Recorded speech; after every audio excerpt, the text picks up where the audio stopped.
तो guys welcome to all. तो दोस्तों इस सेशन में हम लोग डिस्कस करने जा रहे हैं नालंदा यूनिवर्सिटी के बारे में। तो यहाँ पर हम लोग डिस्कस करेंगे नालंदा यूनिवर्सिटी को किसके द्वारा बनवाया गया था, नालंदा यूनिवर्सिटी में कितने छात्र पढ़ते थे, नालंदा यूनिवर्सिटी का स्ट्रक्चर कैसा था, नालंदा यूनिवर्सिटी क्यों नष्ट हुई और किसके द्वारा नष्ट हुई। तो दोस्तों सबसे पहले मैं आपको बताना चाहता हूँ 5वीं शताब्दी में गुप्त वंश का एक शासक था कुमारगुप्त, जिसके द्वारा नालंदा यूनिवर्सिटी को बनवाया गया था। 5वीं शताब्दी से लेकर 7वीं शताब्दी तक नालंदा यूनिवर्सिटी अपने चरम पर थी। यहाँ पर भारत के ही छात्र नहीं पढ़ते थे, विदेशों से भी छात्र यहाँ पर पढ़ने आते थे। विदेशों की अगर हम बात करते हैं तो जापान, चाइना, जावा, इंडोनेशिया, फारस और इसके अतिरिक्त तुर्की देश ऐसे थे जहां से छात्र यहाँ पढ़ने आते थे। तो दोस्तों अचानक ऐसा क्या हुआ कि नालंदा यूनिवर्सिटी को नष्ट कराया गया, इसके पीछे बहुत सारी कहानियां हैं और हमारे भारतीय इतिहास में भी बहुत सारा कुछ लिखा हुआ है। तो कुछ रीजन है वो हम लोग डिस्कस करते हैं।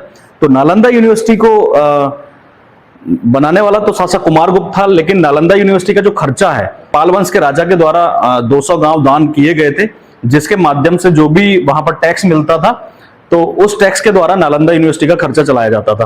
तो नालंदा यूनिवर्सिटी में लगभग 20,000 से अधिक छात्र पढ़ते थे और सबसे बड़ी विशेष बात यहाँ पर नालंदा यूनिवर्सिटी की ये थी कि यहाँ पर एक 9 मंजिला पुस्तकालय था।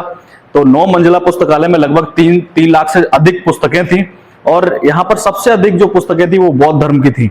तो उस समय हमारे यहाँ बौद्ध धर्म और जैन धर्म अपने चरम पर था, जिसकी पढ़ाई यहाँ पर कराई जाती थी। नालंदा यूनिवर्सिटी के ऊपर 3 बार आक्रमण हुए थे। तो 3 बार आक्रमण कौन कौन से किए गए थे मैं आपको बताना चाहता हूँ। सबसे पहले 5वीं शताब्दी में जब इसका निर्माण कुमारगुप्त के द्वारा कराया गया था, तभी गुप्त वंश के ऊपर हूणों का आक्रमण हो गया था। तो हूणों ने सबसे पहले क्या किया था, नालंदा यूनिवर्सिटी को ध्वस्त करने की कोशिश की थी, लेकिन बाद के शासकों ने नालंदा यूनिवर्सिटी को फिर से एक पुनर्निर्माण कराया और फिर जो प्राचीन अवस्था थी नालंदा यूनिवर्सिटी की वो फिर से एकदम डेवलप हो गई और फिर से नालंदा यूनिवर्सिटी स्टार्ट हो गया। इसके बाद बंगाल वंश के एक राजा थे, गौड़ वंश एक वहां पर साम्राज्य था बंगाल में। तो गौड़ वंश के राजाओं ने नालंदा यूनिवर्सिटी के ऊपर आक्रमण किया। तो नालंदा यूनिवर्सिटी को एक बार फिर से नष्ट कराया गया, लेकिन फिर से जीर्णोद्धार कराया गया वहां के शासकों के द्वारा। नालंदा यूनिवर्सिटी फिर से एक नए स्वरूप में हमें दिखाई देती है। लेकिन 1199 ईस्वी में कुतुबुद्दीन बख्तियार खिलजी के द्वारा नालंदा यूनिवर्सिटी पर आक्रमण किया गया और नालंदा यूनिवर्सिटी को इतनी बुरी तरीके से ध्वस्त कर दिया गया, अगर आज हम देखेंगे तो उसके बस भगना अवशेष ही हमें वहां पर दिखाई देते हैं। तो नालंदा यूनिवर्सिटी को नष्ट क्यों कराया गया था, इसके पीछे बहुत सारे हमें साक्ष्य देखने को मिलते हैं। एक मुस्लिम लेखक थे जिनका नाम था मिनहाज उस सिराज। उन्होंने अपनी किताब तबकात नासरी में लिखा था कि नालंदा यूनिवर्सिटी को बख्तियार खिलजी के द्वारा इसलिए नष्ट करा दिया गया क्योंकि उस समय बौद्ध धर्म बहुत चरम अवस्था में था।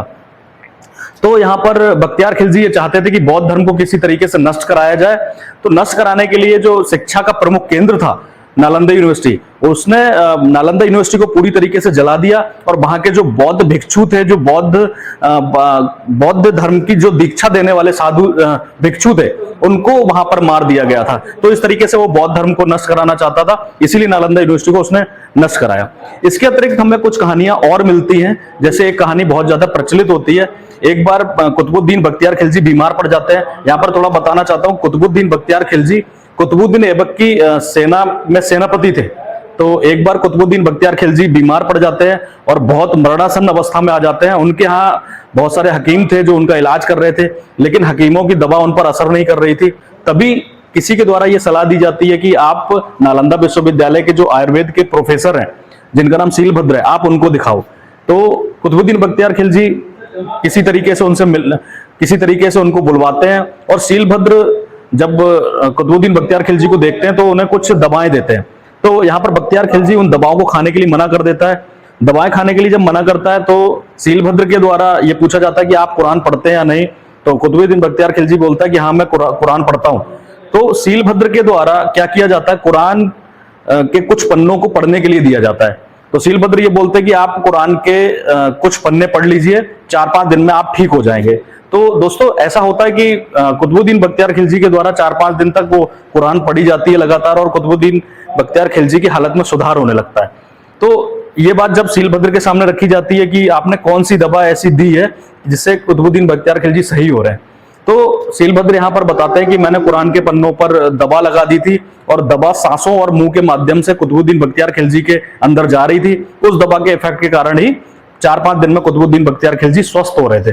और धीरे धीरे करके कुतुबुद्दीन बख्तियार खिलजी पूरी तरीके से जब स्वस्थ हो जाते हैं, जब उनको ये बात पता लगती है कि एक धोखे के तहत या कुछ कुरान के पन्नों पर इस तरीके से जो दबा लगाने का कार्य है वो सीलभद्र के द्वारा किया जाता है। इतनी सी बात में कुतुबुद्दीन बख्तियार खिलजी को बहुत ज्यादा गुस्सा आ जाती है और वो एक सेना तैयार करते हैं और सेना लेके नालंदा यूनिवर्सिटी पर, नालंदा विश्वविद्यालय पर आक्रमण कर देते हैं।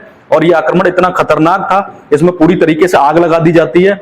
और यहाँ पर जो 9 मंजिला इमारत था जिसका नाम था धर्मगज, ये पूरा एक 9 मंजिला इमारत था। यहाँ पर 3 लाख से ज्यादा पांडुलिपि हाथ से लिखी गई किताबें रखी थी, जो बौद्ध धर्म और बहुत रिच साहित्य था हमारे भारत का, उसको पूरी तरीके से जला के नष्ट कर दिया जाता है। तो ये इस बार नालंदा यूनिवर्सिटी 1199 ईस्वी में कुतुबुद्दीन बख्तियार खिलजी के द्वारा इतनी बुरी तरीके से जलाई जाती है कि फिर दोबारा इसका जीर्णोद्धार होना संभव नहीं था।